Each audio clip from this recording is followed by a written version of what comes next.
በዚህ ጉዳይ ላይ ተጨንቆ ነው ያለው። ትናንትም መጥቶ ከአንቺ ጋር ብዙ ነገር ያወራውን በዚህ ጉዳይ ስለተጨነቀ ነው። ዛሬ ሚኪያስ ያንን ነገር አይቶ ያንቺ መከፋት አይቶ ነው የደወለልኝ። ስለዚህ አብረን ሰብሰብ አብርሃም ጋር እንሂድ፣ ከቻልን ከሰዓት ካልቻልን ደግሞ ተነገ ሰሞኑን ምንድነው እነ አብርሃምን ምንድነው እና ሌር እነ ብናገኘው ማትፈሪ ከሆነ ወንድሟም እንደውም ከቻልሽ ደውዪለትና ወይ ዛሬ ከሰዓት ወይ ደግሞ ነገ ጠዋት ብናገኘው ደስ ይለኛል። እያሏት ነው። አያፈቅሽም ምንድነው? ምን ተሰምቷችሁ ነው? ምን ተሰምቷችሁ ነው? መልሱን እኮ አብረን የምንሰማው ነገር ነው። አሁን በሚመጣው መልስ ሊደብርሽ አይገባም። አሁን ማሳመን ያለብሽ ነገር ደግሞ አፈቅርሻለሁ ካለሽ ያው የምትፈልጊው ነገር ነው ብዬ ነው የማስበው። ትቀጥላላችሁ። አንቺ የምትወድቂበት ነገር አያሳስብም። ስለዚህ እንደ ሴት ልጅ ይህ ሁሉ ጊዜ አብሮች ሲበላ ሲጠጣ ስትዝናኑ ብዙ ጊዜ ስታሳልፉ እነዚህ አይነት ነገሮችን መረዳት መቻል አለብሽ። ግዴታ አፈቅርሻለሁ ማለት የለበትም። ከንግግሩም ሊሆን ይችላል፣ ከተግባሮቹም ሊሆን ይችላል። የምትረጂው ነገር ነው ብዬ ነው የማስበው ነው።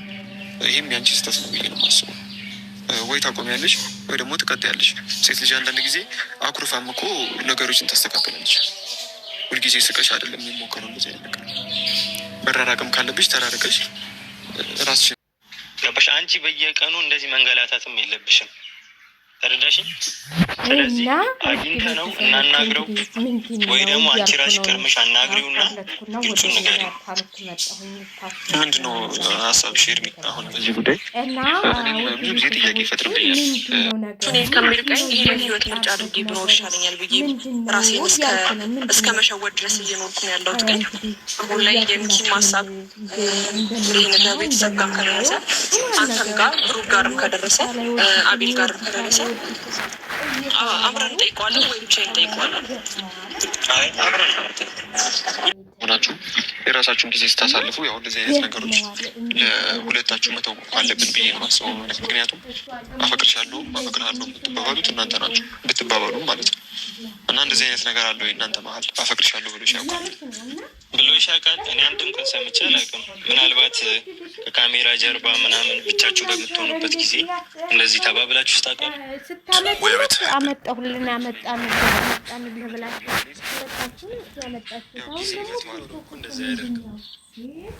አሁን ደግሞ ምንድነው ነገሩ?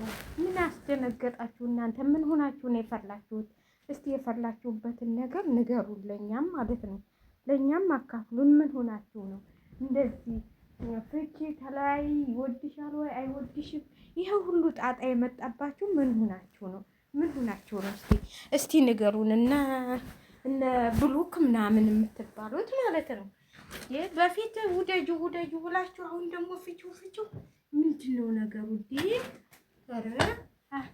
እንትን አለባችሁ እኮ ወይኔ መስሜን ልጁ ታገኙና ይዞት በቃ እና ለማንኛውም እንትን በሉ ማለት ነው። የሆነ በቃ ትዕግስት አድርጉ እንዴ! ከልጅናቱ ጋር ላያችሁ ደግሞ አሁን ፍቺ አትፍቺ እያላችሁ እየመጣችሁ ተራ በተራ ምንድነው የምታጣድፉት? ምንድነው ነገሩ? ምንድነው ይሄ ነገር? ተረጋጉ እንጂ ተረጋጉ እንጂ የረጋ ወተት ቅቤ ይወጣዋል የሚባለው የሀገሬ ሰው የሚለው ማለት ነው። በእናንተ ደግሞ አልገባም መሰለኝ። ወይ አልገባላችሁም መሰል ማለት ነው። ስለዚህ ተረጋጉ። በፊት ውደጁ አሁን ተይው። ምንድነው ነገሩ? ምንድነው ነገራችሁ? ምንድነው? እና ያልገባኝ ነገር አይድል እንትን የጠፋብኝ መናታችሁ ኤሪፎን የጠፋብኝ የት ሂጅ ልፈልገው? በእናታችሁ የት ሂጅ ልፈልገው? አሁን ማን የወሰደው? ትናንት ወደዚህ ነበር፣ እዚህ ጋር ነበር፣ አሁን የለም። የሆነ ሁሉ ያዳምጣለሁ ብዬ ነበር፣ ግን ምን ይደረጋል? የት እንዳለ ለነገሩ እዚህ ጋር አይፎን ምናምን አያስፈልግም። ግን ምንም ወሬ አንዳንድ ወሬ ስትሰሙ አዳዲስ ወሬዎች ያስፈልግ ነበር፣ ግን የለም። የት እንዳለ አይታወቅም። እና ውደጁ ተይው ብለዋል። ወይኔ ማን ወሰደው? በእናታችሁ የትም አልወሰድኩት፣ እዚሁ ክፍሌ ነው። ክፍሌ ማንም የሚወስድ የለም። ጉድ ፈላ ዘንድሮ። እዚህ ጋር ነው መሸሽ ብሏል እናቴ። እዚህ ጋር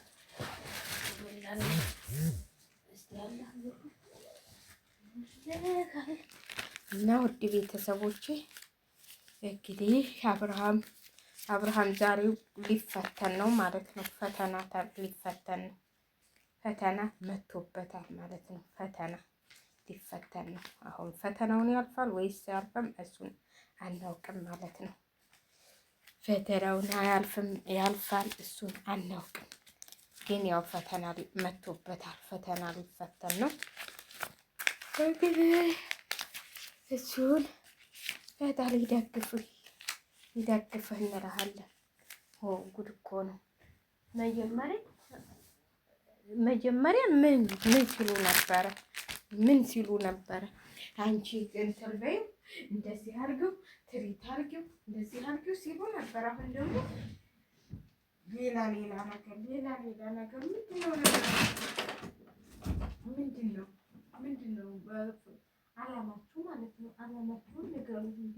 አላማችሁን ንገሩ። የፈለጋችሁትን ነገር ልጁን ምን ልታረጉት ፈልጋችሁ ነው? ውደዱ፣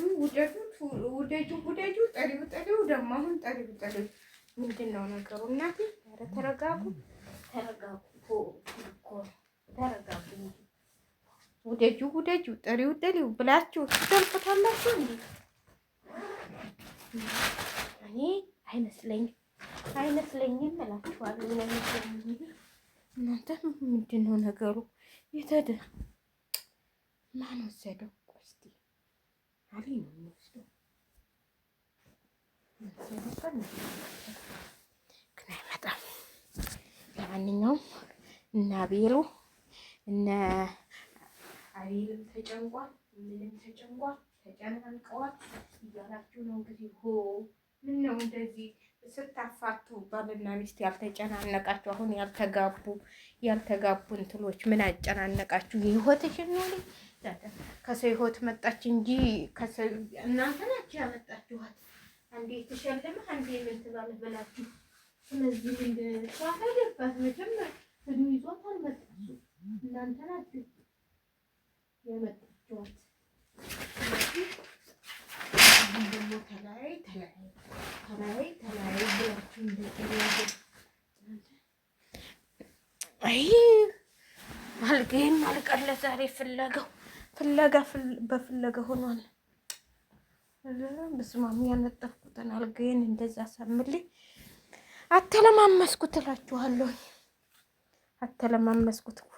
ወይኔ በእናታችሁ አሁን ቆይ እስኪ እና ያው እንግዲህ አሳዘነች። ግን በነገራችን ላይ ማለት ነው ማለት ሴት ልጅ ስትበደል ሁልጊዜ የሰው ልጅ እኮ ሰላምና ፍቅር ያስፈልገዋል። እሷ ደግሞ አሁን ለምሳሌ በሰው ህይወት ነው የገባሽው ሄልሚሊ። እኔ እንደው እውነቱን እናገርና ወደ ሚስቱ እንኳን ቢሄድ ቀለል አይልሽ ይችላል ማለት እንደማይሆንሽ አውቀሽ ነው የገባሽው ብዬ ነው የማስበው። የሚሆንና የማይሆን ሰው እኮ ያስታውቃል። በሰው ትዳር ላይ ፍቅር እያለው አንድ ቀን ደግሞ እወድሻለሁ እንዲህ አልልሻለሁ ላላለሽ ሰው እንደዚህ መጨናነቅ ያለብሽ አይመስለኝም። እንደዚህ አልወደደሽም ነው። ስለዚህ ምንም እንትን ማለት አያስፈልግም። ምንም መጨናነቅም ሆነ ምንም ማለት አያስፈልግም። ስለዚህ ህይወትሽን መኖር ትችያለሽ። እንደዚህ ባይወድሽ ነው እንዲ ከጎንሽ መጥቶ እንደዚህ አይንሽን እያየሽ አይደል? እንዲ ጉድ ፈላ። ኧረ የዘንድሮ ሲባሰ ነው። በእናታችሁ ኧረ ተው። እንደው ሴት ልጅ ሂጂና ጠይቂ። አሁንስ እንደው አበዛችሁት። የእናንተስ ድራማ እንደው እየገነነ መጣ። ግድ ጠይቂ፣ ግድ ይውደድሽ እንዴ። አልወድሽም ቢላትስ ባሉ ሸር ላይክ አድርጉ። እናቴዋ እንደው ሸር ላይክ አድርጉ።